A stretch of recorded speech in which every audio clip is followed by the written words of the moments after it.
ஐயனார் துணை சீரியல்ல எப்படியாவது நிலா கழுத்தில் மறுபடியும் அந்த தாலியை போட்டே ஆகணும்னு சொல்லி சோழன் ஒரு முடிவோடு தான் காத்துக்கிட்டு இருக்கிறாங்க. அதே நேரம் நிலா வேலை கிளம்பி போகையுமே அவங்க பின்னாடியே போகிறாங்க சோழன். ஏதாவது பேசி மனசை மாற்றலான்னு சொல்லி முயற்சி பண்ணுறாங்க. ஆனால் நிலா சோழனை கண்டுக்கிடுற மாதிரியே தெரியலை. அப்போ தான் நிலா பஸ்ஸுக்கு வெயிட் பண்ணிக்கிட்டு இருக்கும்போது அதே இடத்துல பல்லவனோட அம்மா வராங்க. பல்லவனோட அம்மாவை நிலாவுக்கு நல்லாவே தெரியும். அதனால் பல்லவனோட அம்மா கிட்ட நிலா போய் பேசுகிறாங்க. நீங்கள் தானே பல்லவனோட அம்மா அப்படின்னு சொல்லி. உனக்கு தெரியுமா அப்படின்னு சொல்லி பல்லவனோட அம்மா கேட்குறாங்க. ஆமாம், நான் வீட்டில் ஒரு தடவை ஃபோட்டோவில் பார்த்துருக்கேன். இனியும் உங்களுக்கு தெரியுமா அப்படின்னு சொல்லி கேட்குறாங்க. ஆமாம், எனக்கு தெரியும்னு சொல்லி சகஜமாக பேசுகிறாங்க. இவங்க பேசிக்கிட்டு இருக்கிறத சோழன் கவனிச்சதுமே நிலா யார்கிட்ட பேசுகிறாங்க, எங்கேயோ பார்த்த மாதிரியும் இருக்குது, ஆனால் வட இந்திய பெண்ணாகவும் இருக்கிறாங்க. இவங்க யாராக இருக்கும்னு சொல்லி ரொம்ப நேரம் சோழன் யோசிக்கிறாங்க. அதுக்கப்புறம்தான் அவங்களுக்கு ஒரு கட்டத்தில் தெரியுது, இது பல்லவனோட அம்மா. இவங்க தான் சின்ன வயசுலேயே விட்டுட்டு போயிட்டாங்களே, இப்போ எதுக்கு நிலா கிட்ட பேசுகிறாங்க? நிலாவுக்கு இந்த விஷயம்லாம் தெரிஞ்சு பேசுகிறாங்களா இல்லை தெரியாமல் பேசுகிறாங்களான்னு சொல்லி ரொம்பவே யோசிக்கிறாங்க சோழன். அதுக்கப்புறம் நிலா அவங்களோட பஸ் வந்தவுடனே ஏறி கிளம்பி போகிறாங்க. சோழன் நேராக போய் பல்லவனோட அம்மா கிட்ட நான் கொஞ்சம் உங்ககிட்ட பேசணும்னு சொல்கிறாங்க. சோழனை பார்த்ததுமே பல்லவனோட அம்மா அங்கேருந்து விட்டால் போதும்னு தான் கிளம்பி போகிறாங்க. ஆனால் சோழன் சொல்கிறாங்க, நீங்கள் சின்ன வயசில் தான் பல்லவனை விட்டுட்டு போயிட்டீங்க. இப்போ உங்ககிட்ட பேசணும்னு தானே நான் கேட்குறேன், வேறு எதுவுமே நான் கேட்கல. கொஞ்சம் நிற்கிறீங்களா அப்படின்னு சொல்கிறாங்க. இந்த வார்த்தையை சொன்னதுக்கப்புறம் பல்லவனோட அம்மா நிற்கிறாங்க. என்ன விஷயம்னு சொல்லி கேட்குறாங்க. நீங்கள் எதுக்காக பல்லவனை விட்டுட்டு போனீங்கன்னு தான் கேள்வி சோழன் சொல்கிறாங்க. உடனே பல்லவனோட அம்மா, அது இப்போதைக்கு உனக்கு தேவையில்லாத விஷயம், நீ என்ன பேசணுமோ அதை மட்டும் பேசு அப்படின்னு சொல்கிறாங்க. ஆமாம், உங்களுக்கு எப்படி நிலாவை தெரியும் அப்படின்னு கேட்குறாங்க. நிலாவை நான் இந்த பக்கம் அடிக்கடி பார்த்துருக்கேன். அவங்க ஆஃபீஸ்க்கு வேலைக்கு போகும்போது நான் பார்த்துருக்கேன்னு பல்லவனோட அம்மா சொல்கிறாங்க. சரி, அது இருக்கட்டும், ஒரு நிமிஷம் என்கிட்ட கொஞ்சம் உட்காந்து பேசுங்கன்னு சொல்லிட்டு உட்கார வச்சு ஒன்று ஒன்றா கேட்குறாங்க. அப்போ பல்லவனை பற்றி கேட்குறதுக்கு தான் நீங்கள் மாட்டேன்னு சொல்லிட்டீங்க, எதுக்காக எங்கள் வீட்டில் இருந்து எங்களை விட்டுட்டு போனீங்க அப்படின்னு சொல்லி கேட்குறாங்க. அதுக்குமே பல்லவனோட அம்மா, இதுவுமே உனக்கு தேவையில்லாத விஷயந்தான் அப்படின்னு சொல்லி கேட்குறாங்க. அதுக்கு சோழன், என்ன கேட்டாலுமே ஏன் இப்படியே பதில் சொல்கிறீங்க? ஏன் எனக்கு கேட்கறதுக்கு உரிமை இல்லைன்னு நினைக்கிறீங்களா? இதெல்லாம் பல்லவன் தான் கேட்கணும்னு நினைக்கிறீங்களா அப்படின்னு சொல்கிறாங்க. நான் அப்படி ஒரு நாளும் உங்கள் எல்லாரையும் நான் பிரித்து பார்த்தது கிடையாது. இப்போ உனக்கு நிலாவுக்கும் என்ன பிரச்சனை? நீ ஏன் ஒளிஞ்சிருந்து நிலாவை பார்த்துட்டு இப்போ வந்து என்கிட்ட பேசுகிற அப்படின்னு சொல்கிறாங்க. அது எங்கள் 2 பேர்த்துக்குள்ள ஒரு சின்ன சண்டை, மனஸ்தாபமாக இருக்குது, வேறு ஒன்றும் இல்லை. அதை பற்றி என்னால் தெளிவாக உங்ககிட்ட சொல்ல முடியாது அப்படின்னு சொல்கிறாங்க சோழன்.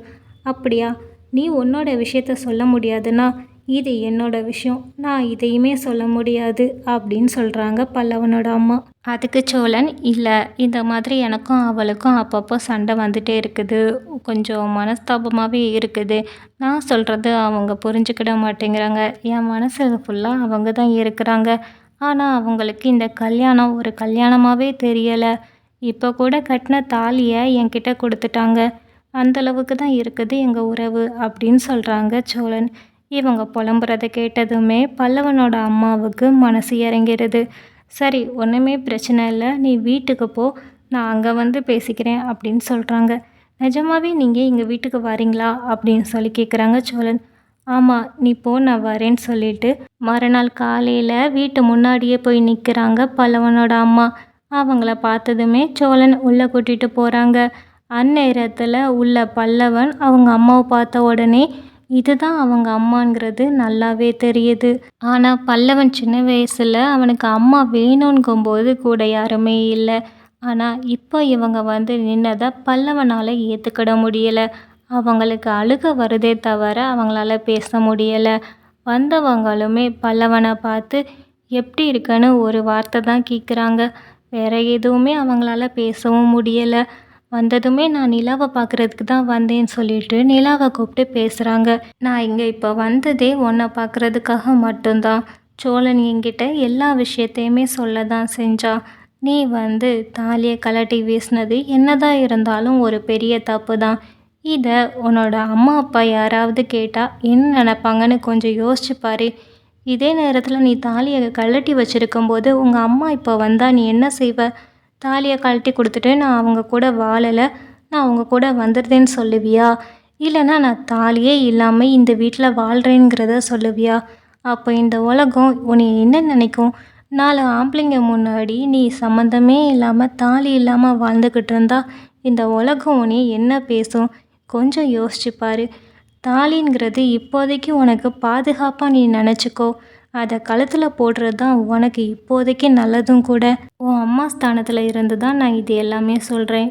ஏன்னா இப்போதைக்கு உன் கூட உன் அம்மா இல்லை, அவங்க தூரமாக இருக்கிறாங்க.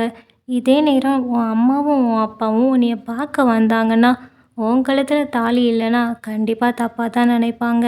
அதை நீ யோசித்து பார்த்து முடிவு பண்ணு அப்படின்னு சொல்லிட்டு அவங்க கையில் அந்த தாலி எடுத்து கொடுக்குறாங்க. அதே மாதிரி நீ இப்போ என்ன யோசிக்கிற? எப்படியாவது சேரனுக்கு கல்யாணம் பண்ணி வைக்கணும்னு சொல்லி யோசிக்கிற. ஆனால் நீ இந்த வீட்டில் இருக்கும்போது, அதுவும் தாலி இல்லாமல் இருக்கும்போது உன்னை யோசித்து இன்னுமே இங்கே பொண்ணு தரதுக்கு எல்லாருமே யோசிக்க தான் செய்வாங்க, தயங்க தான் செய்வாங்க. இதே இது நீ தாலியை கழுத்தில் போட்டுட்டு சோழனோட மனைவிங்கிற ஸ்தானத்தில் நீ இங்கே இருந்தன்னா அப்போ சேரனுக்கு ஒரு மதிப்பு கொடுத்து கண்டிப்பாக பொண்ணு கொடுப்பாங்க. நீ எல்லாத்தையுமே யோசிச்சு தான் முடிவு பண்ணணும். நீ நினச்சப்பெல்லாம் கழட்டி போடுறதுக்கு இது ஒன்றும் நீ போடுற ட்ரெஸ் கிடையாது. கொஞ்சம் யோசிச்சு முடிவு பண்ணுன்னு சொல்லிட்டு அவங்க கையில் தாலியை கொடுத்ததுமே நிலா யோசிச்சுட்டே இருக்கிறாங்க. இவங்க சொன்னது எல்லாமே ஒரு விதத்தில் சரிதான். ஏன்னா திடீர்னு இப்போ நிலாவோட அம்மா அப்பா யாராவது இங்கே வந்தாலே இவங்க கழுத்தில் தாலி இல்லாமல் இருக்கிறத பார்த்தா ரொம்பவே தப்பாக தான் நினைப்பாங்க. அப்போ கல்யாணங்கிறது பொய் அப்படின்னா இப்படி 4 பேர் இருக்கிற இடத்துல நிலா என்ன பண்ணுறாங்கங்கிறது தான் கேள்வியாக வந்து நிற்கும். இந்த வீட்டுக்கும் நிலாவுக்கும் சம்மந்தமே இல்லாத மாதிரி இருக்கும். அப்போ சம்மந்தமே இல்லாத இடத்துல நிலா ஏன் இருக்கணும் அப்படிங்கிற மாதிரி தான் நிலாவோட அம்மாவும் அப்பாவும் யோசிப்பாங்க. நிலா அம்மா அப்பா மட்டும் இல்லாமல் சுற்றி உள்ள எல்லாரும் தான் தப்பாக பேசுவாங்க. இதை யோசித்து நிலா மறுபடியுமே தாலியை கழுத்தில் போட போகிறாங்க. அப்போ சோழன் பக்கத்தில் தான் நிற்கிறாங்க. சோழன் கிட்ட கையில் கொடுத்து போட்டு விடுங்க அப்படின்னு சொல்கிறாங்க. இதை கேட்டதும் சோழனுக்கு ரொம்பவே சந்தோஷமாகுது. ஒரு வழியாக நாம் நினச்சதை சாதிச்சிட்டோங்கிற மாதிரி சோழன் பெருமையாக நிற்கிறாங்க. நிலா நான் தாலி கட்டின பொண்ணு, அவளை என்கிட்ட இருந்து எப்படியும் போக விடக்கூடாதுன்னு சொல்லிட்டு தான் நான் இவ்வளோ தூரம் கஷ்டப்படுறேன். அவளை என்னை தவிர வேற யார் இவ்வளோ நல்லா பார்த்துப்பா? கண்டிப்பாக நான் அவளை மகாராணி மாதிரி வச்சு பார்த்துப்பேங்கிற ஒரு நம்பிக்கையில் தான் சோழன் இவ்வளோ தூரம் பண்ணியிருக்காங்க. அதே மாதிரி அவங்க நினச்சதை சாதிக்கவும் செஞ்சிட்டாங்க. நிலா கழுத்தில் அந்த தாலியை போட்டதும் தான் சோழனுக்கு ரொம்பவே மன நிறைவாக வருது. சரி, இனிமேலாச்சும் 2 பேரும் சண்டை போடாமல் இருங்க. அதுவும் நீ அப்பப்போ கழட்டி மாட்ட. உண்மையிலே அது ஒரு சாதாரண பொருள் கிடையாது. தாலிங்கிறது அதுக்குன்னு ஒரு தனி மரியாதை இருக்குது.